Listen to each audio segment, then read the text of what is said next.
What's up, everybody? We are back with another episode of Roster Locked, a best ball show over on the RotoViz YouTube channel. If you are tuning in with us right now and you have not yet subscribed before you even start to listen to anything we have to say tonight, make sure you go down and press that subscribe button. Tonight, we will be getting into yet another best ball draft. We've been cranking them out like crazy over these last couple weeks, trying to take our last few shots at becoming filthy stinking rich over the next couple weeks before the draft officially starts. Tonight, my partner in crime is going to be Matt Schauf of Draft Sharks. We will be trying to best all these other teams that we've put together so far on this show over the last couple of months. Matt, how's it going? Thanks for joining me. I'm doing great, man. Thanks for having me on. What else is there to do on a Friday night? I don't know. I've heard of people having social lives and like doing like exciting like things like, supposedly we can go back out and do, I guess a little bit more normal life compared to what 2020 looked like. But I am still loving the self-quarantined best ball degenerate life. So I'm not sure what the rest of the world has going on, but for me, this is my Friday night. How about yourself? Have you been doing a lot of drafts lately with the season coming up? Yeah, I think we've been I've been drafting for sure since February. I mean, sometimes more than others. Lately, it's been pumping out a lot of content for DraftSharks.com. We did take the kids out to get ice cream this evening.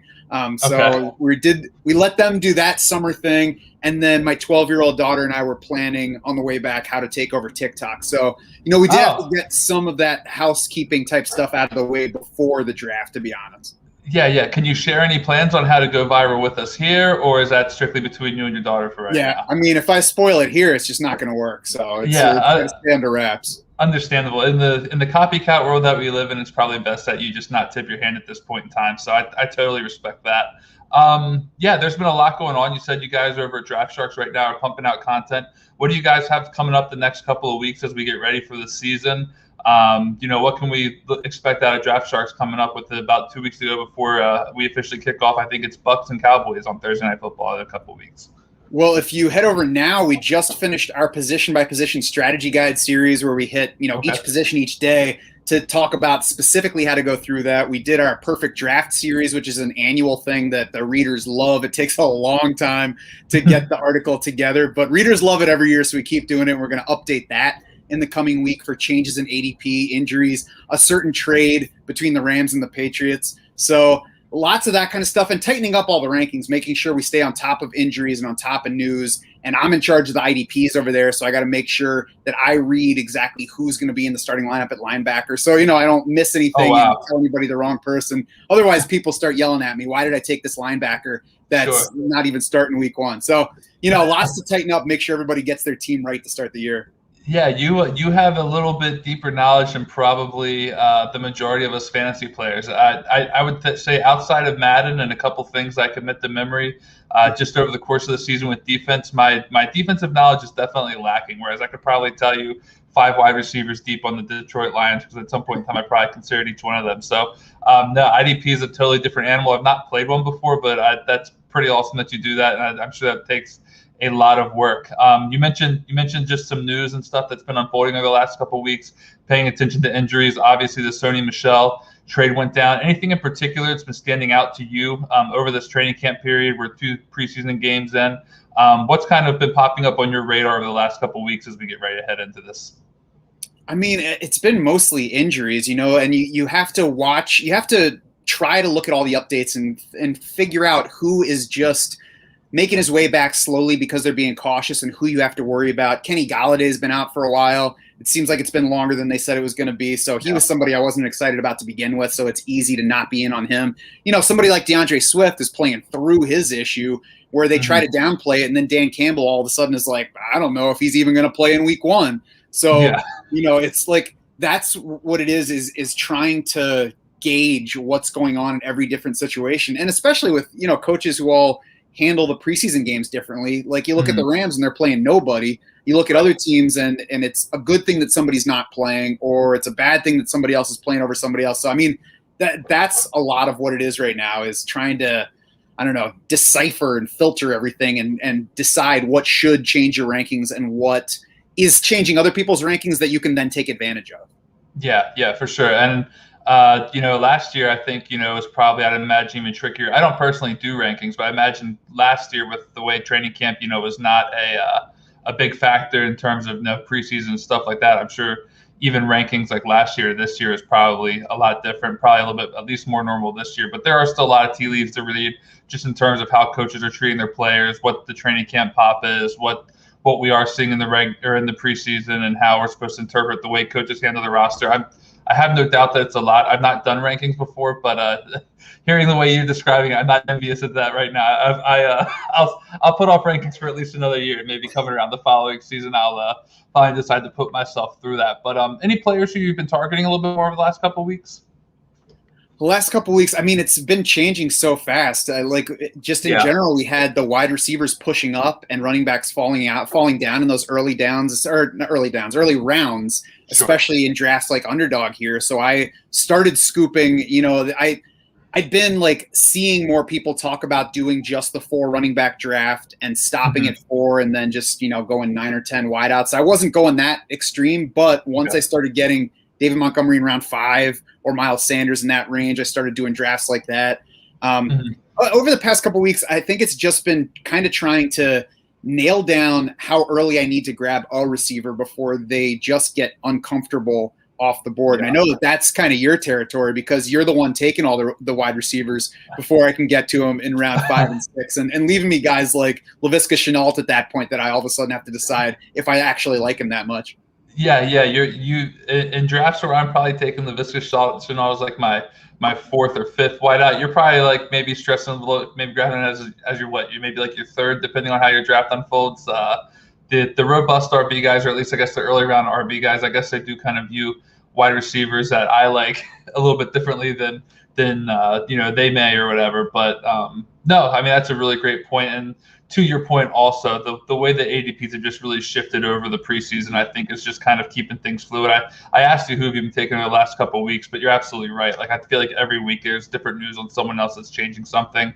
One player who I've seen bumping up a little bit over the last 2 weeks was Rondale Moore. I posted a tweet about that earlier, and people kind of gave me a hard time because I said I liked Rondale Moore over Russell Gage, and people were telling me how they were going to bookmark it and everything. And then all of a sudden his ADP finally eclipsed Gage, and now I just needed to actually pay off, and I'm going to have the last laugh. I'm getting close, Matt. I'm getting close. I had the Rondale Moore should be higher than Gage. Everyone said no. And then I got threatened to be bookmarked. They're going to come back for me. So now that the ADP has happened, I need Rondale Moore to just pop for me in a big way. I remember you actually responded. I don't know if it was to that tweet, but it was to another one. It's an interesting dichotomy, just kind of talking about these 2 wide receivers, because there's no one who anyone's drafting exceptionally high. But because it's kind of been a fun topic and something that's I've been watching, and you commented on it, where would you be at right now on Rondale Moore versus Russell Gage? Because I feel like if I remember, you were more Gage over Moore at the point when you had first kind of chimed in on it. I mean, I'm probably not taking either of those guys where I have to take them because my issue is kind of the same with both of them. I think Rondale Moore is a much higher upside player, but I guess it's not the same issue because my issue with Rondale Moore is volume. My issue with Russell Gage is he's just Mohamed Sanu 2.0. So probably maybe that's how I chimed in when you mentioned that one, because I do remember you throwing that out there. And I mean, Zach, that's a good sign that you're making it when people try to fillet you for your takes. If nobody's complaining about what you're saying on there, then that means nobody cares what you're saying. So that's a good sign. You got to embrace that. I guess I'm doing it right. I think it was probably my most popular tweet like the last 4 months. I got a little bit of traffic, but that one definitely hit differently. Yeah, I didn't mean to put you on the spot there, but yeah, I think to your point, you had pointed out that, and I didn't disagree with you. I tend to tweet in the context of best ball. So my brain is broken to best ball, Matt. And even now as I do redraft, I still tend to think in best ball. But I think your point, if I remember correctly, was basically the argument of the floors possibly being a little bit similar. And then if Moore doesn't see the volume, then Gage probably even presents a slightly better ceiling. I think in my best ball brain, the way I work things out is, and it was then, and I think it's still now, is that with a player like Moore, I just think the ceiling that he possesses is so high that if we're talking about usable best ball weeks, I could envision a scenario where maybe he finds your lineup less often than a guy like Russell Gage does, but his ceiling is just so monumental that even though he finds your lineup fewer times than Gage does, that they just might be huge games where he is still providing your lineup more points than Gage would. Say maybe Gage finds your lineup 5 times and Moore 3 times, but Moore's got 3 20-point games and maybe Gage has like 5 10-point games or something like that, and he finds your lineup. Yeah, and if we're choosing between those guys in best ball, it's definitely Rondale Moore for me because he can have a 5-target day and turn it into 4 catches for 97 and 2 touchdowns. And Russell Gage is going to need 8+ targets to have a good day. So when I get to lineup setting, and that's kind of where I'm shifting my mindset to now. Yeah. Neither of those guys is probably somebody that I'm taking, because I think Russell Gage needs either Kyle Pitts or Calvin Ridley to get hurt for him to get the kind of volume that he could actually start in a 3 wideout lineup for me. And Rondale Moore, I mean, Jared and I have been talking about him a lot on the DraftKings podcast and streams lately. So I hesitated to talk more about him just because it feels like I've been talking a lot. But anybody who hasn't been listening, I guess. My issue is his best spot, I guess his absolute ceiling is the number 2 target in that offense behind somebody who's a target hog. So I have a tough time getting Rondale Moore to 100 targets in that offense. And so I think that unless DeAndre Hopkins gets hurt, it's tough for me to imagine Rondale Moore being a top 4 receiver on my team. So he's an exciting player, but it's tough for me to find him the volume, and especially if he's going to be a slot receiver with low ADOT. I don't know.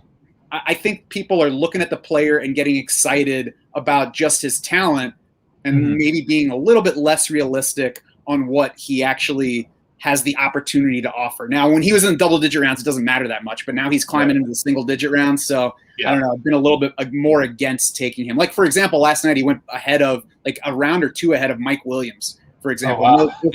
That's pretty bullish. That's pretty bullish. Right. Yeah. I think the other thing, we'll get into a draft here in just a second too, but I think another thing that I do look at when I see Rondale Moore, which I thought was really encouraging in his first preseason game, and I know we saw a bit more of it in a second as well, was and I was surprised to see it in the preseason, was a focus on kind of giving him some manufactured touches. It wasn't just the targets. I believe he had 3 or 4 carries over the last 2 weeks. I'm kind of optimistic that that'll even increase a little bit more when he's actually on the field for a lot more snaps than what we're going to see in the preseason. But a few months ago, maybe last year, I had taken a look at how wide receivers who see relatively decent considering their position, how they perform when they see somewhat of a rushing volume. Robert Woods for several years now has given us a little bit of a rushing floor, which is really weird. And it's marginal points, but if at any given week those marginal points turn into 1 carry for 50 yards and a touchdown, it's big. I'd even take 1 carry for 50 yards and sneaking in 5 easy points for the wide receiver position. Sometimes that stuff just happens. So I don't think you should necessarily hitch your wagon to faith in running back and rushing attempts for the wide receiver, but it is kind of a sneaky way I find to gain fantasy points from time to time when I'm kind of thinking about different players.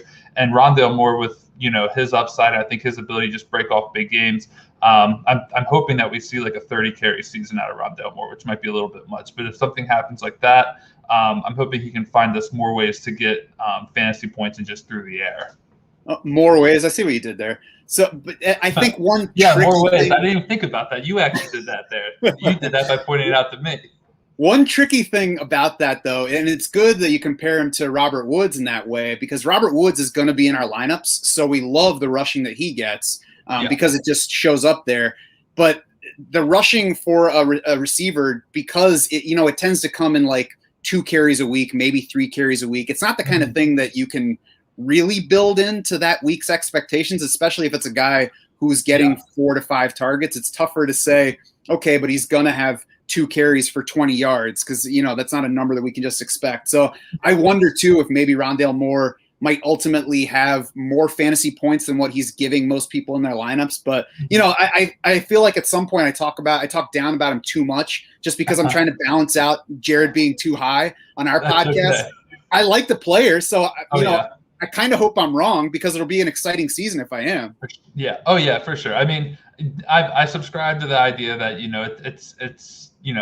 I like every player at the proper ADP. So that's just kind of what it comes down to for me. So no, I'm with you. I'm lockstep with you here. Real quick, we're going to continue the conversation here, but what do you think we should get into it? Puppy 3, or we want to fire off something a little bit more pricey, go with the Best Ball Mania 2. I have not done one of those in a minute now. So how do you feel about doing Best Ball Mania 2 here? I'm game for whatever, man. Let's do it. Yeah. Now, are you able to draft on Underdog where you're at? Yep. You are? Okay. Gotcha. Have you been doing many Underdog drafts? I have. I did more puppies than Best Ball Manias just because I feel like there's a little bit more ROI for me. and some of the non-tourney ones as well. But yeah, plenty of underdog drafts throughout the offseason for me. You mentioned non-tourney, and I didn't realize it early in the season. I had been playing and we're already in, by the way, so we're going to get off here in about 45 seconds. But I had been playing earlier on just like the $3 season, or like the $3 like GPP leagues, just like the individual leagues with $3 12-man leagues, and then they moved them up to the $5 ones. I did some of those. My buddy just texted me. He's now back in the $3 12-team leagues, and he told me that he felt like the rooms were a little bit softer. And then he backed that up with showing me what I call the unicorn stack. He got Kelsey, Tyreek Hill, and Patrick Mahomes, and he actually even had the courage to fade Mahomes to the 4th round when his ADP had already dipped. He took Swift in the 3rd round and got Mahomes in the 4th round, and he completed a unicorn stack. And seeing what he showed me there, I'm tempted to get into some of these just regular 12-team leagues and kind of maybe fade the tournament. I almost debated asking. I was like, hey, you want to do a 12-team league here? I got some rumors on soft rims. Maybe we should go tackle one of those, but I'll save that for another time. But I think, for those listening, it might be the time to get back in there and start looking at some 12-team leagues at the Underdog. But yeah, I mean, they're a lot of fun. Underdog, obviously, great product here. Lots to draft with. Matt, we are drafting out of the 109. All right. This could be an interesting spot here between you and I, because this would typically be probably a 0 RB range for me, without a doubt, unless someone fell who I wasn't expecting. And that someone would probably be Ezekiel Elliott, Alvin Kamara, maybe even. I don't like taking Derrick Henry. I think that he's kind of, you're drafting him where even if he hits his ceiling, it's going to be like right at where his ADP is. I don't envision him being able to really outperform some players going ahead of him unless a lot of those players get injured, because he didn't, finish as a top, back last. He was top 4 or 5, I believe, but he was not the RB1 despite a historic season. What would you be doing with this pick? This is even interesting. We got McCaffrey at the 103, but what would you be doing at this spot at the 109? I don't know if I can think about anything else with Christian McCaffrey going to the 3rd pick in this draft. Yeah, that was nuts, actually. Yeah, 9 for me is usually where I'm looking receiver to start things out as well, because I don't think that Zeke is going to be there. If he is, Zeke would be my pick at that point. But assuming that he's off the board, I think, sometimes it's still Travis Kelce in these underdog drafts because it's just half PPR. There's no tight end premium or anything. But it's basically whoever's there between him, Tyreek Hill, Devontae Adams for me. Just because Aaron Jones is in the mix at the end of round 1 for me as well. But I think otherwise, everybody else is pretty similar to what you get in round 2. Yeah. No, I'm with you here. Tyreek Hill is gone. The top 3 here we got are Kelsey, Diggs, Barkley. If I was to gamble on someone who's maybe a little further down, I'd probably go Ridley here, but none of these other running backs are quite doing it for me. Where would you like to go? I think it would be either – so Zeke's already gone, you said? I'm trying – yeah, so probably Travis Kelce for me here. All right, we're gonna do Kelsey here. We'll make sure we get it in. I love that pick. Kelsey, getting him in the ninth overall spot. It's not something that happens often on these things. So we'll go ahead and get him. We get that elite tight end right out of the way. And one of my favorite things, I've been saying it all season, you get the elite tight end out of the way early. You're probably looking at not taking your tight end 2, at least in my case. Now we will work on drafting for what you like to do. I always like to kind of focus more on what the guest likes to do, because I can do these anytime I want to by myself, but I like to kind of be able to get into the brains of the guests a little bit. But for me, I'm probably not looking to take another tight end until like round 12 or 13 at the earliest, knowing I have someone like Kelsey in my lineup. I'm not sure if you're of the similar mindset or how you would be tackling this when you get this kind of start. Yeah, I'm not a Travis Kelce must go in round 1 guy. So if I do take him in round 1, I think part of the benefit is that you wait a long time. It could come to a point where it's like, I don't like anything else that's here. So maybe I'll take another top 8 tight end, and then I'm just all set with the position for good. I will say one of these underdog drafts is where I got one of my few Kyle Pitts shares because he was there in like round 7, and I took Travis Kelce in round 1 and Kyle Pitts in round 7. It was, a couple months ago, but I figured Travis Kelce, Kyle Pitts, if I'm going to get a share or 2, that's the kind I want. Yeah, I like that. All right, we got 25 seconds here. I am high on Antonio Gibson. Where are you at with some of these top guys? This would be Joe Mixon territory for me, but I'm also fine with Hopkins if you want to wait on the running backs. It's your call. Give me who you want. Well, let's take Mixon then. All right, let's take Mixon. This will be a way to diversify my lineups a little bit and what I have in my portfolio. I do not have a lot of Joe Mixon. I've not quite drank the Mixon Kool-Aid. I want to believe in him. I know that some people point out whatever it was he finished his last season, but I know that he was also propped up by a tremendous game against the Jacksonville Jaguars right before his season unfortunately ended rather early. How do you feel about Mixon? The Gibson, or I'm reading Gibson because someone just posted Gibson in the chat here. Thank you, Kevin Wheeler. I like Gibson as well, but where are you at on Mixon and even just the Bengals as a whole as we get ready to head into the season? I'm not the most optimistic on some of the Bengals news as of late. The big difference between Joe Mixon and Antonio Gibson for me is that we know that Joe Mixon's getting the receiving work that we hope Antonio Gibson's going to get. And that's the big difference on Mixon for me versus previous years. You know, he's done fine on the production front, but we finally have Bengals coaches saying we don't want Joe Mixon coming off the field, as opposed to, hey, Gio Bernard should be heavily involved. And that was the way until this year. And now, who's the number 2 back? It's Samaje Perine, maybe, but like the second buzziest running back in Cincinnati is Chris Evans. So to me, it's finally Joe Mixon and nobody else in that backfield. So if he's getting the work, then I just believe in him there. Yeah, no, I mean, that makes perfect sense. I think sometimes I do just need to do a better job at prioritizing the volume that I expect to be there and bank a little bit more on that and not be as concerned about the offense I think he's in. I think the Bengals could be an okay offense. It still concerns me that they didn't address their line. It concerns me that supposedly Burrow is playing a little bit timid in camp. I had heard some reports about him kind of playing timid when the defense gets around him, maybe making some hurried decisions. I do get concerned that if that's how the Bengals start with them coming out the gate, that maybe there's some shorter drives for Cincinnati, then they're all of a sudden like playing from behind, which could bode well if Mixon is part of their trailing game and then taking check down passes from Burrow. But I do have some concerns about the Bengals offense. I have no problem with the receivers. I think that they're studs. Jamar Chase, I would still have no problem drafting, even though obviously he's been dropping a lot of balls in camp and there's some concern about that. But I'm in on the receivers. Obviously, tight end is nothing in Cincinnati, but Mixon does worry me. So I'll be curious to see how that goes for him this season as a whole, but even just early on. Now, we are about to go into pick 309 overall. We got Mixon and we got Kelsey here to start. Who should we be going ahead and queuing up here and getting ready? I mean, I don't know if we can go for a second running back on your draft, can we? Because I'm a Chris Carson fan, but I feel like we should probably take a wideout before it starts drying up. Yeah, I think we can get Carson on the bring back. I like both Tyler Lockett and Cooper Kupp in this range. I like them better than Mike Evans because I think they're better. I think they're better target bets, and I think they're similar touchdown bets. I'd be fine with Evans being Lockett or Kupp. Which one? Let's go Lockett since he's higher here. Okay, yeah, we'll go Lockett.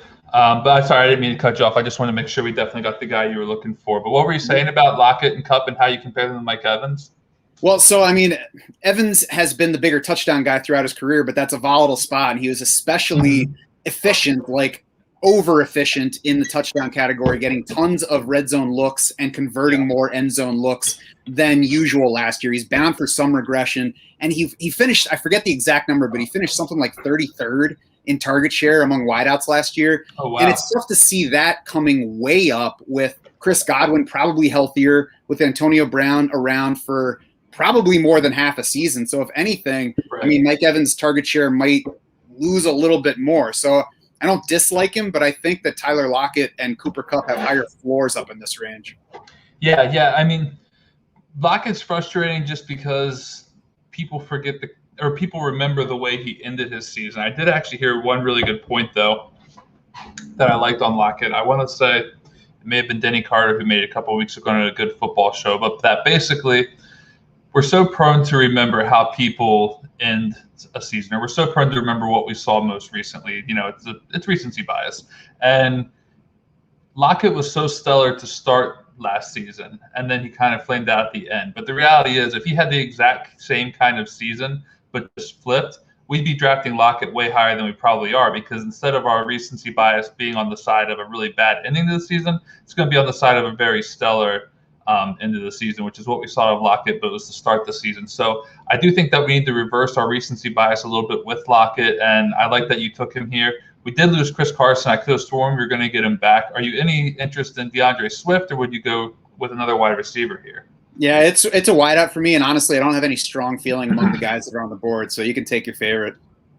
I'm going to go with Chris Godwin. I like taking him. I think that he is going to have a tremendous bounce back season compared to last year, where he saw a little bit of injury, and then I think he maybe even fell behind a little bit after he came back from injury, and then Antonio Brown was also kind of doing his thing and coming around.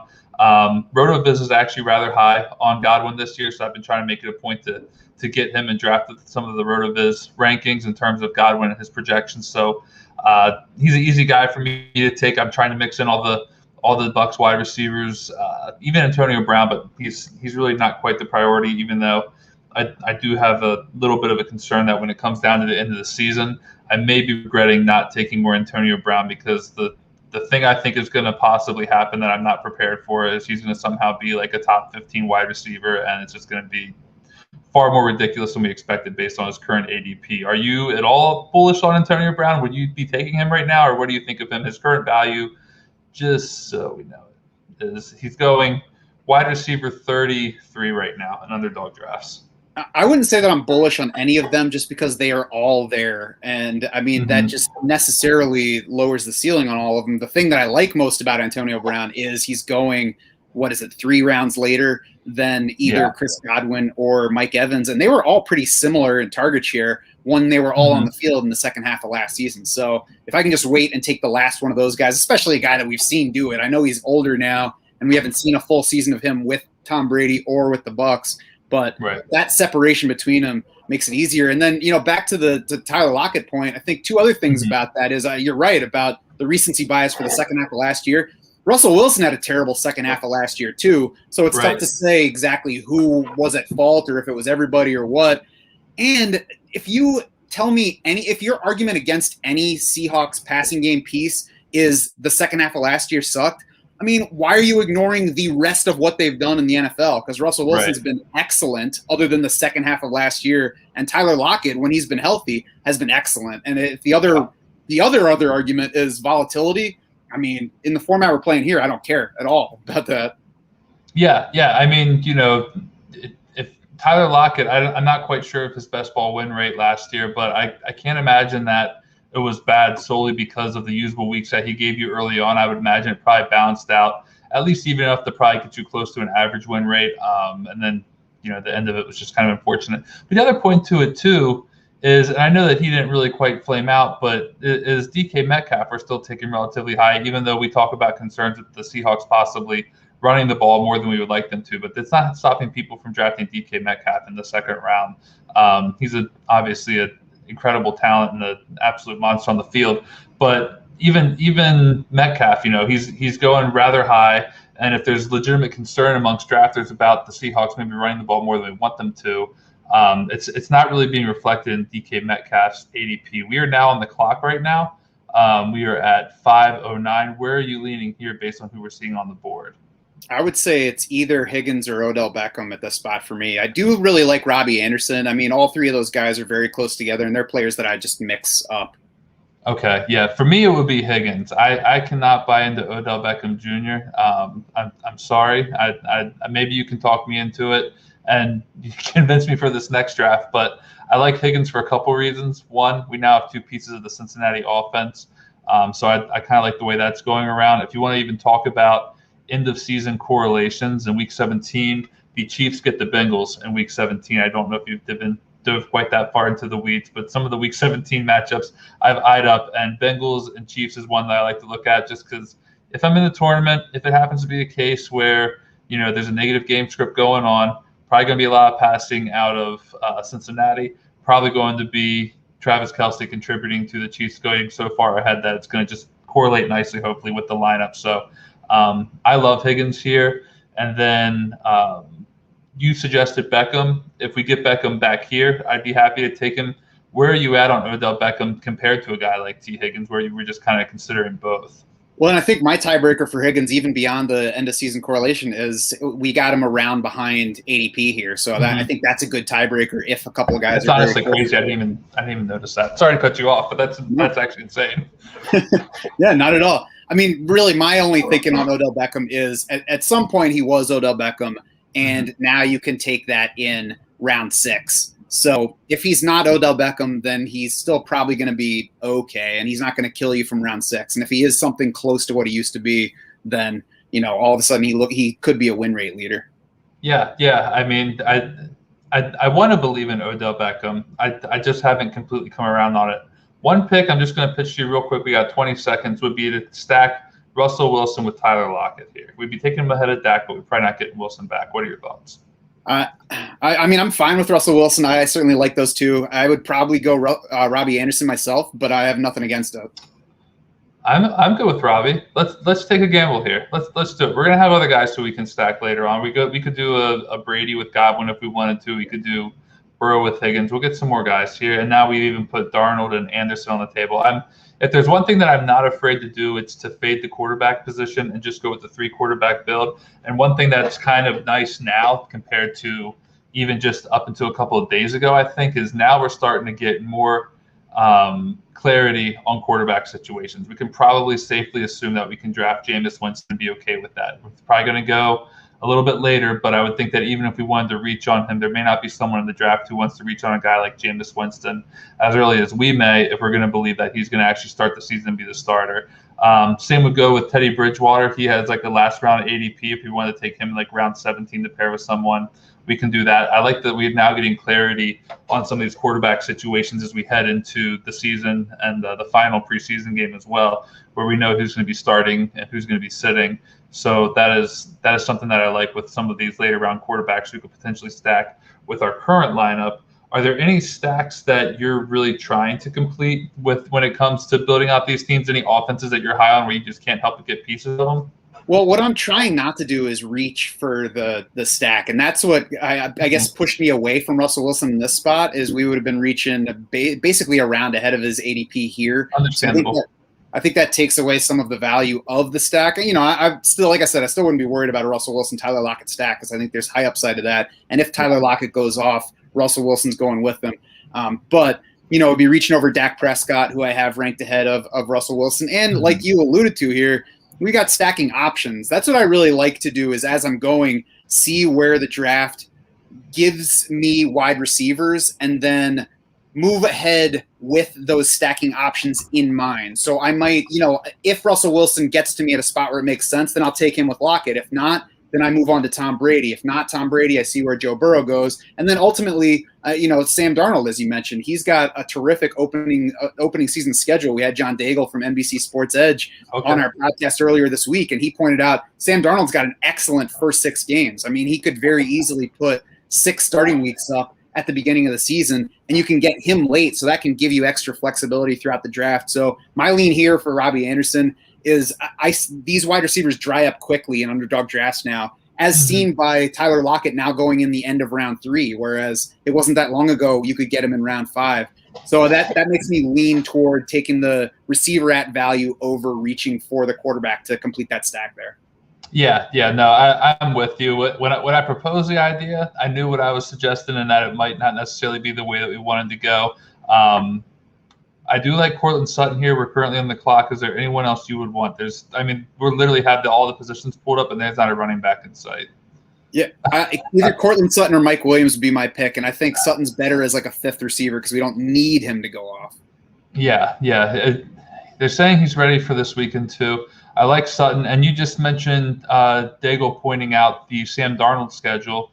The Broncos have one of the easiest schedules for the passing game over the course of the entire season. The Broncos have a very friendly pass schedule as well, and now that we know that it's going to be Teddy Bridgewater, if the schedule ends up being as easy as we're hoping it will be at this point in time in the season, I think that even getting like a Bridgewater Sutton stack could be good because I think under Bridgewater, the Denver Broncos could at least be contenders for possibly a wild card game.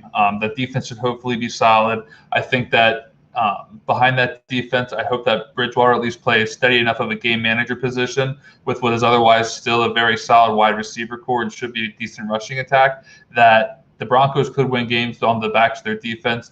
Bridgewater will have to do a little bit to carry them from time to time, but if they're winning games and Bridgewater isn't doing anything to throw things away for them, I could see a scenario where a late round pick of Teddy Bridgewater, stacking him with one of his other offensive pieces is well worth the pick because he's not going to cost you anything to acquire him. And if the Broncos are winning games, then he's hopefully going to find lineups in a handful of weeks to make him worth the pick, and the Broncos aren't going to be benching him.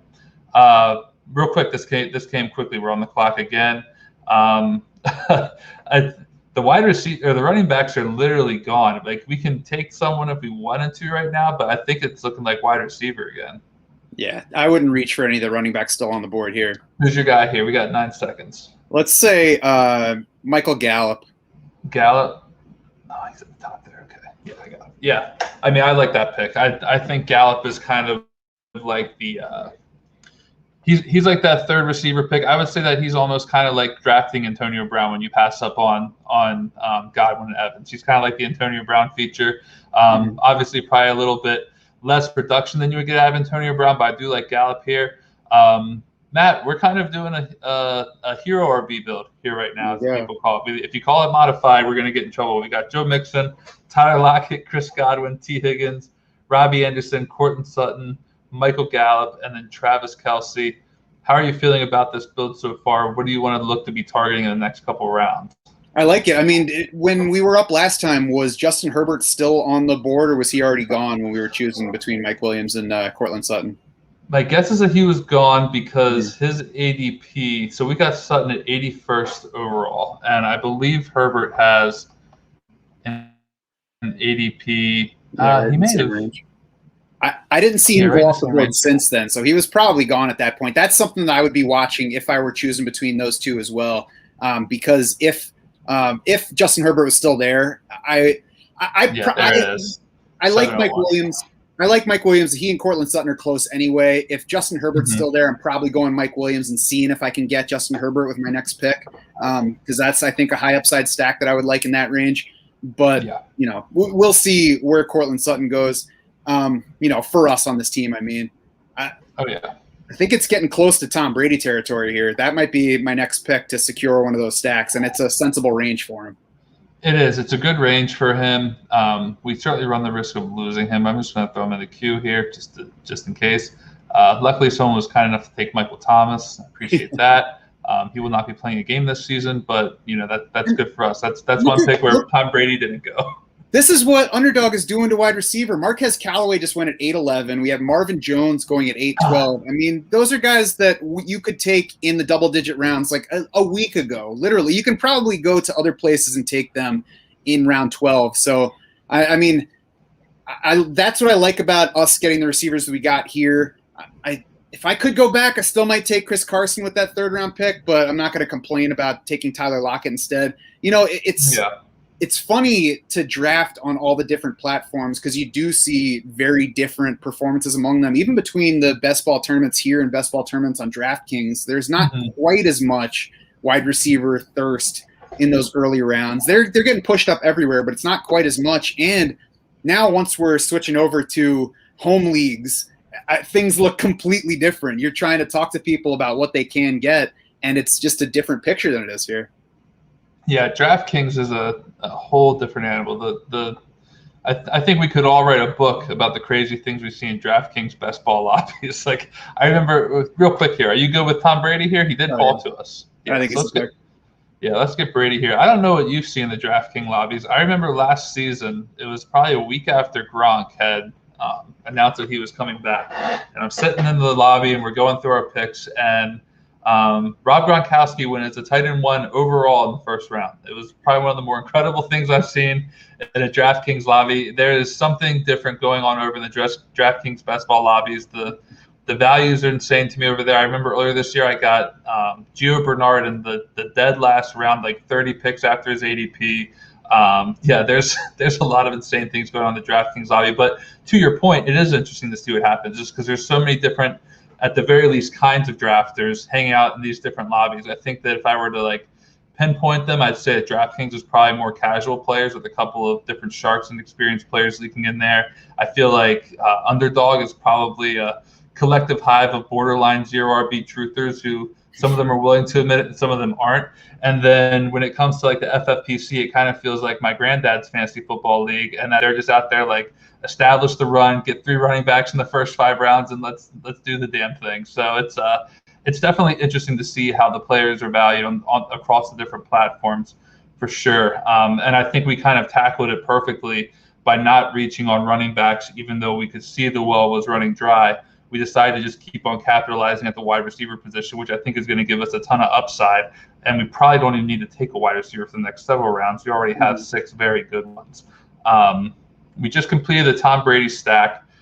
Looking at who we have coming available, we're going to be up on the clock here in just a second. Where were you leaning towards with this next pick? What else is at running back behind Melvin Gordon? Yeah, let's look at that. I think I'm probably waiting, I guess 10-4. It's going to be a while before it gets back to us. I guess it'd be Melvin Gordon or James Conner probably, because I think it's going to dry up pretty quickly thereafter. What about you? What do you like here, Zach? Yeah, I don't hate either one of them. My concern with Gordon is that he's not playing when we need him in the playoff stretch because Javonte Williams eventually takes over that backfield. James Conner, I think, could have a more reliable role. Would you prefer either of them more than the other? Where would you lean? They're basically the same guy to me at this point. So I guess James Conner, as long as he's healthy, he should have a role. And, it's entirely possible that a healthy Melvin Gordon's just not playing because Javonte Williams is taking over. Yeah. And Javonte Williams, I haven't seen a lot of Javonte Williams, but I don't think he's necessarily looked bad this preseason. Is that correct? Yeah, he's having a good preseason. Yeah, he's having a pretty good preseason. So I'm fine with the Conner pick here. We did get a comment to go with Gordon. We did not do that. I'm sorry, Kev, if you're right over us, we'll have you on the show next time, and we'll have you steer us in the correct direction. But Gordon, I always debate when I want to take him because I at one point in time during the season I told myself if the ADP gets cheaper, I'll get him, and then the ADP got cheaper. I just never bought into him. So he's not been a player who I've loved taking here. But we'll see. I feel good about James Conner. I'm hoping that he can bounce back this year, and hopefully whatever we saw last season was not just reflective on him completely losing his touch. Do you think that he has a chance to give us what would you, I guess, let me ask you the question this way. James Conner's ceiling with Edmonds versus without Edmonds, how do you envision his season kind of playing out with either scenario?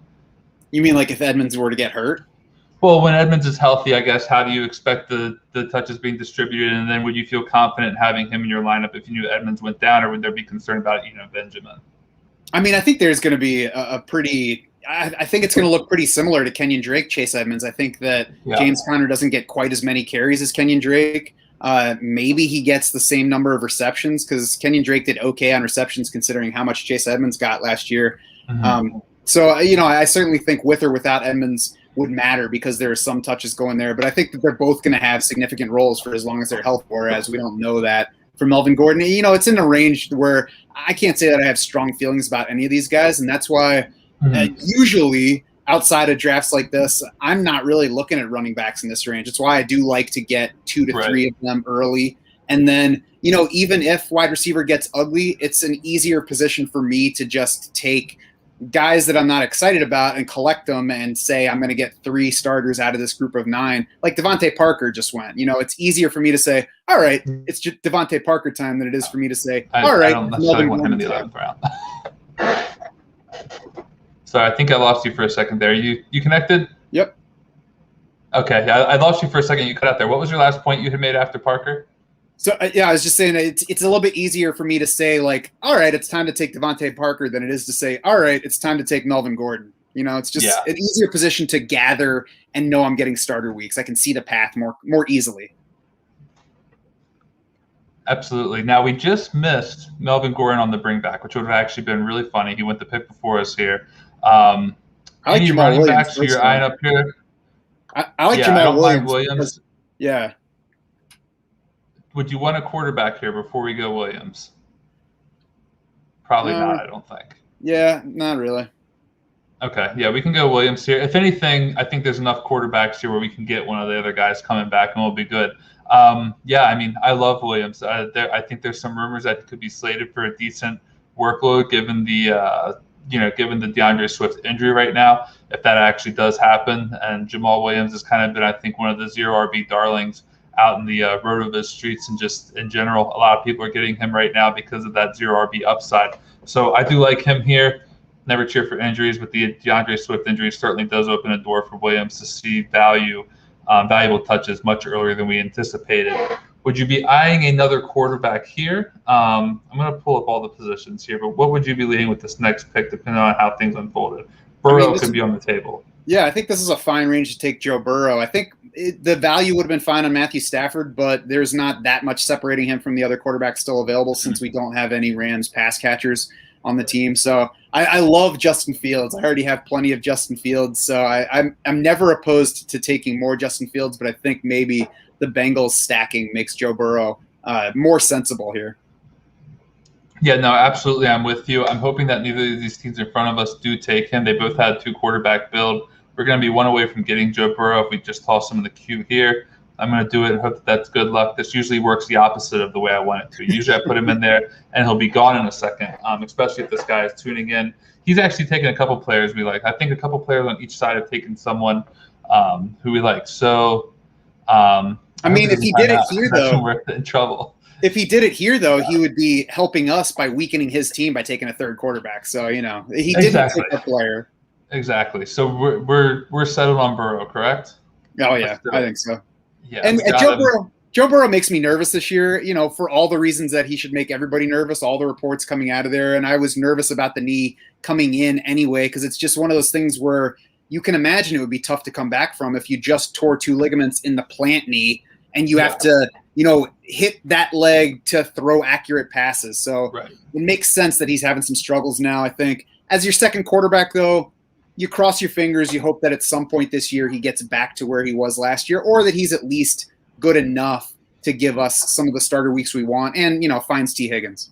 Yeah, absolutely. And we got him 14 picks after ADP, which I'm kind of surprised to see that. I'd be interested in seeing this draft board overall later on down the road to see what we got, because I feel like we got some decent values. We got Gallup 11 picks later, Sutton 10, Robbie Anderson 6. Like, we're the judging by the value we're getting at wide receiver and quarterback kind of tells me that the running back value has not necessarily been there. Like, yes, they're going off the board, but I don't know if a lot of people are getting these running backs at value, giving how much value we're scooping up here. Even right down to T. Higgins, 12 spots after ADP. Like, it's kind of been crazy where the wide receiver value has gone. And I think we still have a lot of running backs we can get here. I don't necessarily hate our 3. I guess the question I would start to ask here now, because these are just how we start mentally mapping things out. Quarterback, I would have no problem going with 3 because I think it's a lock for a 2 tight end build, but we don't have to go through quarterbacks. Running backs, I think I would lean more like 5 than I would 4, and I don't know if I want to go 6. But we have a lot of really great draft capital and value in the wide receiver position where I don't know it's necessarily crazy to go with 6 running backs, even though it's not my preferred approach. What do you think as we get ready to head into round 13 about just kind of how we want to, put the rest of this thing together? I'm not sure that I've gone past 5 running backs on purpose yet. Okay. Maybe once or twice. But that said, I usually grab a couple of running backs early, so it's easier to stop at 5, sure, even if I'm not feeling great about the last couple. So my thought here would be stopping at 5, though. I think we'll get 2 that are, have enough upside that we'll still feel good about them. And then you get to wide receiver, and it could be 8 or 9. I think either of those would be a good number based on what we already have at that position. I kind of sidestepped your question before about guys I've been targeting lately, but I mean, this is kind of why is I would rather just stay flexible in a draft and take the value that's coming to me rather than say, all right, where do I have to take Marquez Callaway tonight? Oh, I have to chase him into round 8. Yeah. It's that's definitely crazy. And, it's fun to get hyped up on these players early. What Marquez Callaway did the other day was super fun in terms of, the preseason and what we could possibly envision him looking like in the regular season. But you definitely still have to appropriately weigh the risk and the draft capital that you're taking on when you invest something like an 8th round pick in a Marquez Callaway, who, for all we know, has been doing more of his work against backups than he has starters in the preseason. I'm not sure how great the talent was on the field with him. I didn't pay that close of attention to the preseason game. Maybe you did more than I did. You have to watch the defensive guys. I know you're the IDP guy. Maybe you have some insight here, but I want to believe in Callaway, but it has to be at the right price. I'm not sure if the 8th round is it for me. If I were to make a pick here, I'd be leaning Philip Lindsay, but I'm not beholden to that. What are you thinking as we're on the clock here? I think Philip Lindsay's fine. I think AJ Green is also somebody that I would personally consider in this range. It's basically between those guys, and honestly, I have no strong feeling between them because it's not an exciting spot. Philip Lindsay, I think, is solid because he could be their top back. Yeah, that's why I like Lindsay as well. If we were maybe going something with a little bit more running back heavy early, then I think I'd be more open to the idea of AJ Green in this spot. But because look at this lineup. Like, it's hard to imagine any week that's not a bye week where AJ Green is getting to the lineup over one of these wide receivers. Unless, and maybe you do, unless you're a tremendous believer in AJ Green and you think he could really have a little bit more in the tank that we're expecting. But I think all of these guys have kind of, I think outside of Gallup, there could be a scenario where all these like first 5 guys are possibly like a top 24 wide receiver. That's maybe a little bit bullish, but I feel like we have a very good set of guys, at least in the top 4. With maybe Sutton also being a question mark coming back from injury. But it's hard to imagine Green, I think, cracking the lineup in this build outside of a bye week or injuries. I agree with that. And I think that's an important way to look at it when you're building a team, because you can say either pick makes sense, but in this particular spot, we have 6 strong receivers and a fairly weak, not weak, but a weaker group at running back. So we need to get a little bit more upside there and some guys that have a better chance of being starters week to week. Sorry, I agree with taking Lindsay there. I wouldn't say I'm a believer in AJ Green. What I believe in is that Arizona is going to give him targets if he's on the field. So I think that he's going to end up scoring more fantasy points than everybody wants him to, because everybody wants Rondale Moore to be the breakthrough. And that's the issue. They paid AJ Green. That's how stubborn football teams are. AJ Green's going to have to be terrible this year for them to say, all right, we're just going to throw the ball to Rondale Moore now and forget you. Yeah. I mean, that's very true. What is the? Let's just see here. Just one of the latest news. I know he's been dealing with a little bit of injury, so that's never. Don't love it, but yeah, I mean, it's kind of almost like it might be kind of disgusting. Like, if AJ Green is on the field, it could be a very gross situation where the Cardinals are literally just force feeding him targets because his name is AJ Green. He was once an elite wide receiver, and he's on the field. So why the hell not? Let's get in the ball. And if we get to this point in the draft and I'm trying to fill out my wideouts because you thirsty wide receiver drafters already took everybody, then I can make sense out of AJ Green because I think that Arizona signed him wanting him to be the number 2 receiver. Maybe that changed after they drafted Rondale Moore. That's certainly possible. But I think they signed him thinking he could be. And last year he was getting a ton of air yards and lots of targets around the end zone. So if they give him those looks, he doesn't have to be awesome to convert. Yeah, that's very true. We got 22 seconds here. I got everything but quarterback pulled up. Where are we leaning with this pick? I like MVS among this group.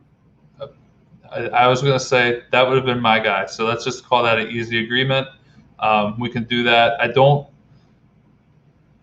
Let me think here. I was going to say, I don't think we need to get tight end here, but I think we're doing that. Definitely need to probably consider tight end perhaps in the 15th round, just because it's getting a little bit thin out here. Again, we do have Kelsey. If we really want to kind of hedge our bets on, or not hedge our bets, but if we really want to kind of put all of our chips in on Kelsey and fade the tight end position for a few more rounds, I've gotten super gross at tight end so many times this year, Matt, that it's like not even – I could make Dan Arnold my tight end 2 on like a Kittle, Kelsey, or Waller build, and I won't even blink about. That's kind of where I am at this point in time with tight end. So if you're comfortable with waiting later, we can always get one of these other guys. If not, then we're going to definitely want to consider tight end as we get a little bit closer. Our MBS pick got some approval from the audience, so I do like that. Thank you very much, Kevin. I appreciate it. And I think this is for Matt. I don't think it was myself. That's the best explanation of AJ Green pick I have heard all year. So Matt, bringing the fire here as we head into round 15 of this Underdog Best Ball Mania 2 draft. We are going with some of a modified 0 RB approach, a hero RB approach.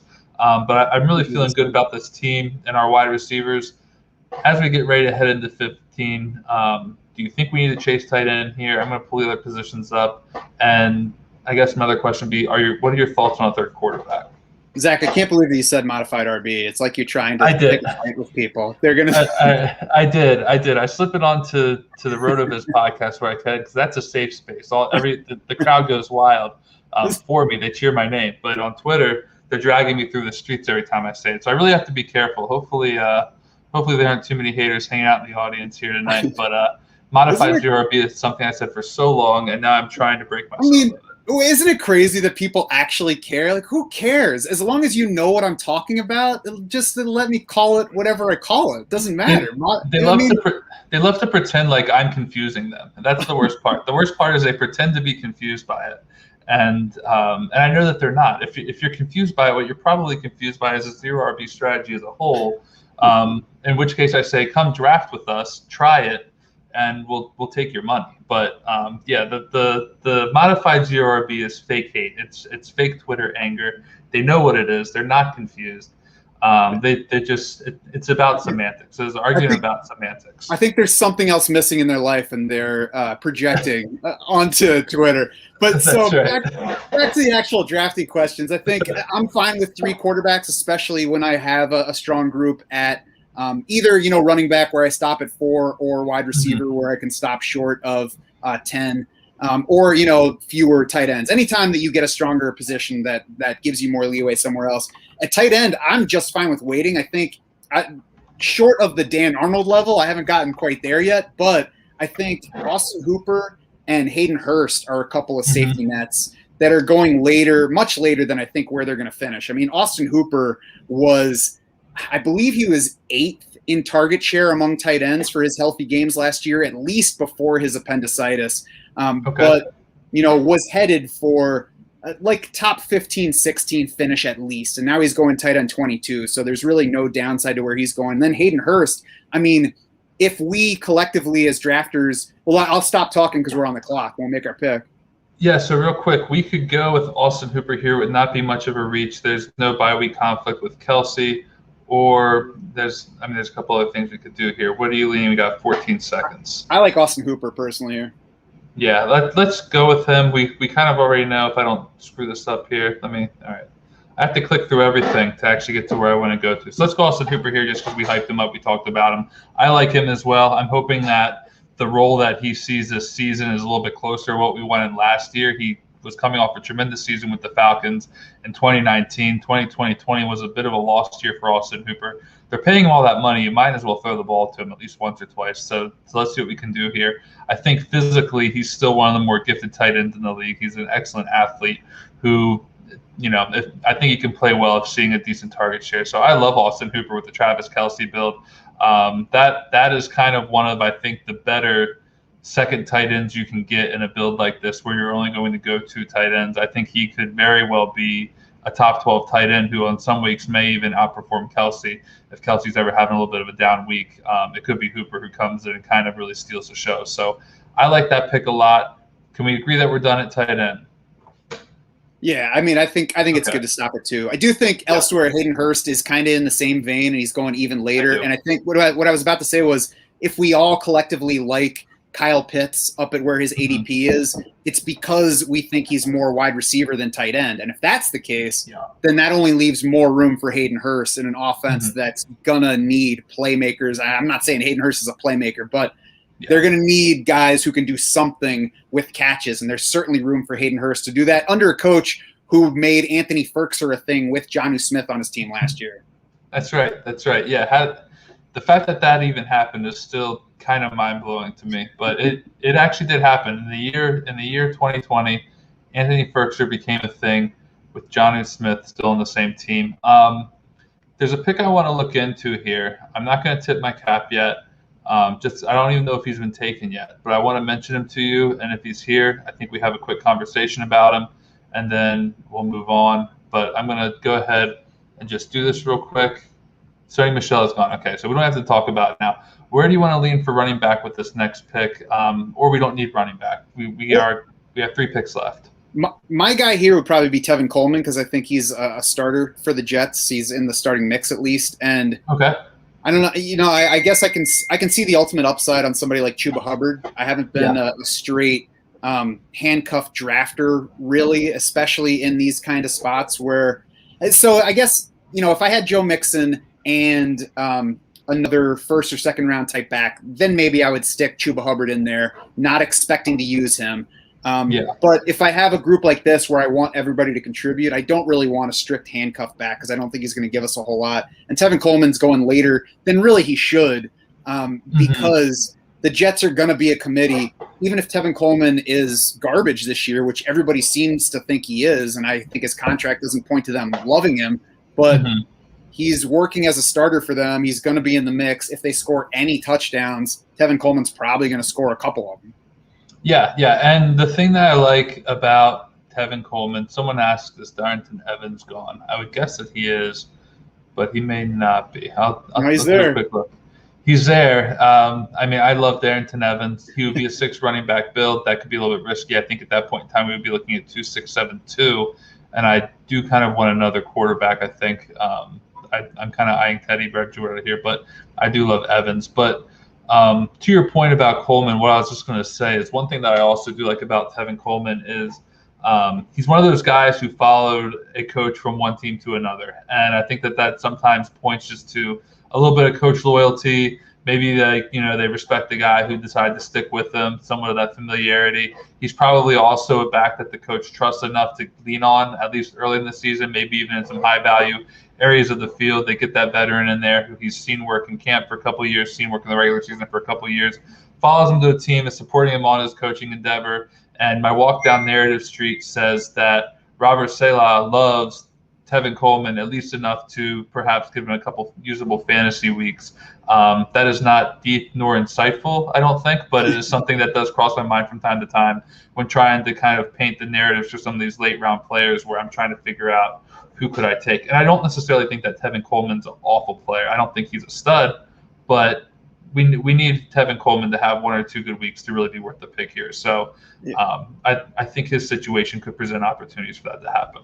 And I think all you have to do is really not be stubborn. Like, I'm not saying Tevin Coleman is excellent at this point or that he was excellent last year or anything. I'm saying I don't know how Tevin Coleman's going to play.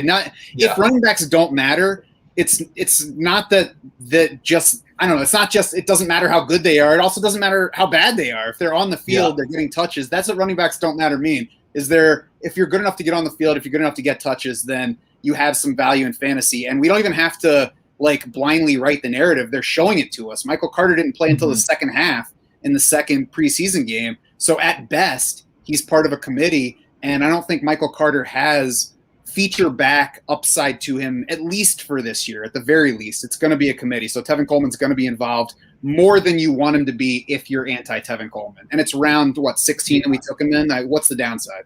Right. Yeah. Even if he barely plays, it's not much downside as a 5th running back here. Like there reaches a certain point in the draft, I usually kind of treat it as the last 3 rounds. So real quick, we're on the clock. If we're doing a 3 quarterback build, I would like Teddy Bridgewater here, but I don't know where you're at on that.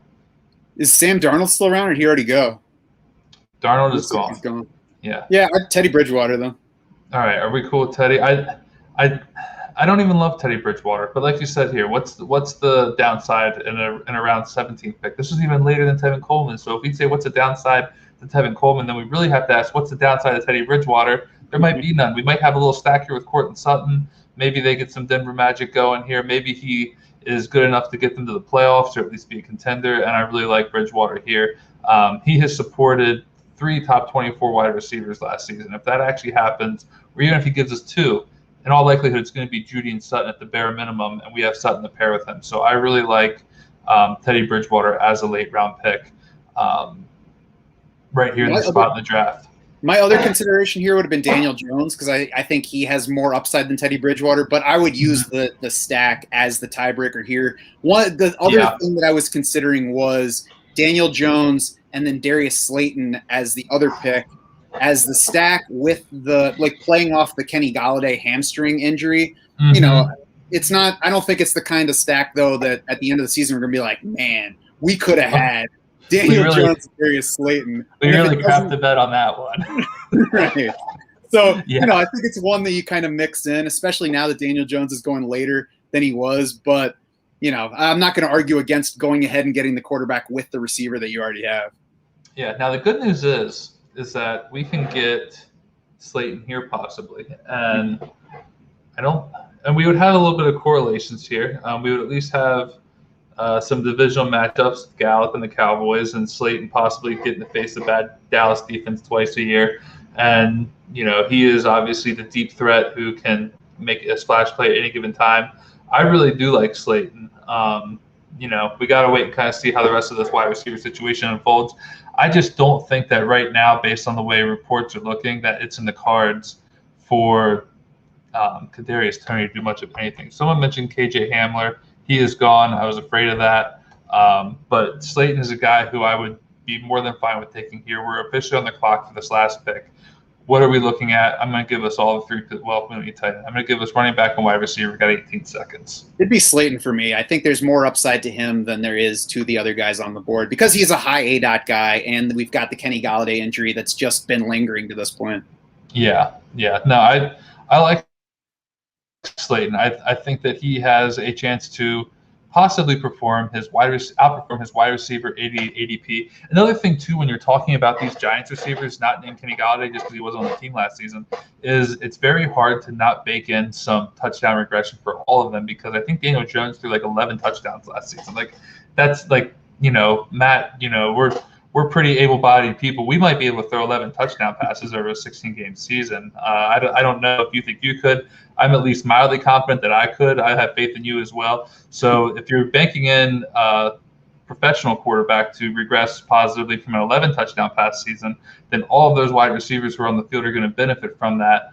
The yards really weren't that bad for Slayton. He had over 700 last season, but he only had 3 touchdowns. If some of that kind of bounces back along with Daniel Jones, that would be great. And I think to your point also, just to kind of piggyback off of what you said earlier, that would also justify the stack. Like that justifies like a potential late round stack paying off, baking in this idea of Daniel Jones bounce back season where he's in no way in hell ever going to throw 11 touchdowns in a single season for the rest of his career unless he becomes like a backup. Like it's just that was one of the craziest things I think I saw last season was the lack of touchdowns out of Daniel Jones. So I'd like to see that bounce back next season. We are almost done here, though. We're going to get ready to wrap up with our team. Any final thoughts on just this draft before we go ahead and break down our team? How you think we're going to feel about this team here in a minute when we review it? Well, first off, I should say I definitely would not throw 11 touchdowns in an NFL season. I'm sure I probably wouldn't make it through a whole game. Do you think I would at least? I've never seen you play, Zach, and I'm too realistic to just go ahead and assume what would happen. But I know that my back is 10 years older than I am currently, so I don't think I'd make it through a game. I'd get hit, and I'd be done. I'd be more of a dinker and dunker. That's what I do. I dink and dunk down the field. I know Saquon's going to be back at some point in time. I just hang out and wait for him. I think I get some screens to Evan Ingram, kind of, and I think I'd make it happen that way. I think I could sneak 11 in over 400 pass attempts. That's fair. I think I'm a pretty good processor. I think I could process quickly, even if I don't have the arm strength. So, maybe I could get rid of the Phillip Rivers style and get it to the short man and make them do the work.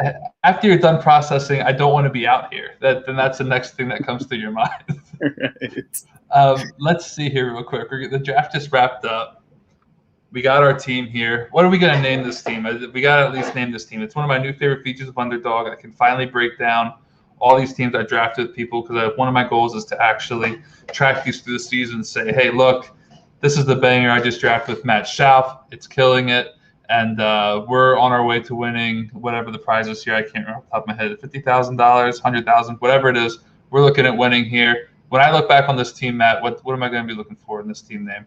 Man, I wasn't ready for this. This is tough. I know. It's a lot of pressure. We can just go Schauf Draft Sharks. I'm fine with that. No, so like my go-to name in FFPC stuff is throw your hands up and Schauf, but I'm noticing that all the quarterbacks have names with B's. So I mean, I don't. That's a little too cute, man. I don't know. It put me on the spot here, though. I was not prepared. I know. I'm sorry. Well, we can do hands up and Schauf. Is there room for throw your hands up and Schauf? We need 11 more characters. Not quite. Oh, that stinks. We can go with 3. That we can go hands up and Schauf. I like that. I think that's good. It could be Schauf out loud. Yeah, that's actually good. Schauf at the devil. There you go. All right, Schauf out loud. We got our team name here. We know what we're going to be looking for. Let's go ahead and review this squad, guys, and then we're going to get out of here. The projected score is actually pretty decent looking. Not that I ever break that down, but seldom are my teams going over like 2,700. But that's also because seldom am I doing 3 quarterback builds, which is going to drive that projection. So I would guess we probably projected for one of the higher teams in the league. But we got a 3 quarterback here with Brady, Joe Burrow, Teddy Bridgewater. I genuinely love the Teddy Bridgewater pick, and I don't know why. He's not even one of my favorite players. I feel good about it. I'm going to be on Teddy Bridgewater this year and really rooting for him. He's just a heartwarming kind of player. You want to root for him. Yeah, I mean, if you don't like someone whose name is Teddy, I question where you're at in life. Just like, that's Teddy Bear. Like, it's affectionate. You cheer for a guy named Teddy. Squeeze him. Yeah, exactly. That's exactly right. Running backs, we have Joe Burrow, James Conner, Jamal Williams, Phillip Lindsay, Tevin Coleman. We got a stud wide receiver room that was only buoyed by ridiculous value to go along with the names. We have Tyler Lockett, Chris Godwin, T. Higgins, and then just because I mentioned value, T. Higgins, 12 picks after ADP, Robbie Anderson, 6 picks after, Sutton, 10, Michael Gallup, 11 picks after, and then not quite the value on Marquez Valdes-Scantling, but that's fine. Darius Slayton, even we got 9 picks after ADP, and then we went ahead and got Travis Kelce and Austin Hooper as our tight ends. I love that build. That's how I'm looking to do it when I get a tight end that early. Matt, anything you would do different? Anything you really love here? What are we thinking as we get ready to wrap up this team? No, I like how it turned out. I like the running backs that we collected, considering where we ended up going with them, and I love looking through those wide receivers and seeing how they all came to us after their ADP. Yeah. I mean, the only 2 were Lockett, who's within 2 picks of ADP, and there was one other, Marquez Valdes-Scantling, who we took 2 spots ahead of his ADP, and he's, right, I think, getting drafted lower than he probably should at this point. He's a particular favorite of my colleague Jared Smola now because of all the positive buzz with MVS, and I think it's key that Aaron Rodgers is buzzing positively for MVS because that's the guy that you need to impress in Green Bay if you want to get the ball. It sounds like it really could be a true breakthrough type of year for him. Yeah, no, I like him too, and we never say I like him better in best ball, but if we did, he would be one of the guys just because he's so literally like what you're looking for when it just comes to these late round best ball picks. You know that he's a guy who could catch 1 pass for 80 yards and touchdown. Suddenly you got 14 easy points and you're 3 minutes into the first quarter. Like that's Marquez Valdes-Scantling's upside. And if that's all he gives you for the entire game, he's probably finding your way into your lineup. And he came to you at a 14th round ADP. So I love getting those kind of picks. And like you said, if you have Rodgers in your corner, that's always a good thing. I think MVS is going to – and he was kind of a preferred target of Rodgers last season. He didn't overuse him. He didn't overexert him and ever ask too much of him.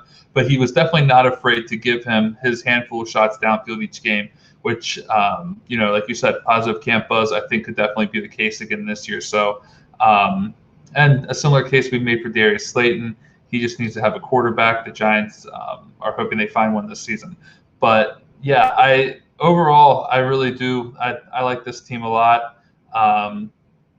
You'll be surprised to know I like every team after I draft them. So I don't really know what it means to say I like this team, but I like every team when I draft them. But in particular, I think that at the very least, we can hang our hat on good roster construction, some excellent value at wide receiver, and I think Burrow is a fine pick. If Burrow is, or I'm sorry, I think Mixon is a fine pick. If Mixon is doing what we expect him to do, then I think that he will kind of be able to carry the front load of that running back depth chart that we have here. And I think that we have the right guys to kind of sprinkle in the necessary upside that we're going to need for some top 24 weeks over the course of the season. Yeah, unless you're just waiting for me to be out of the way so you can start bashing it. I'm about to blush that you say you like a team where we took a running back at 16 overall. No, I save it for Twitter because the things I really want to say about this team, I'm above that match, so I paste it to Twitter and I let everyone else do that. You're like, I just finished the most frustrating roster locked episode yet. This jerk came into my room and told me to take a running back in the second round. Exactly. I got so mad I actually said modified RB build out loud. Yeah, that was when you knew I was really breaking. I reverted back to my old ways, which I swore I'd never go back to. No, I mean, you mentioned Mixon in the second round.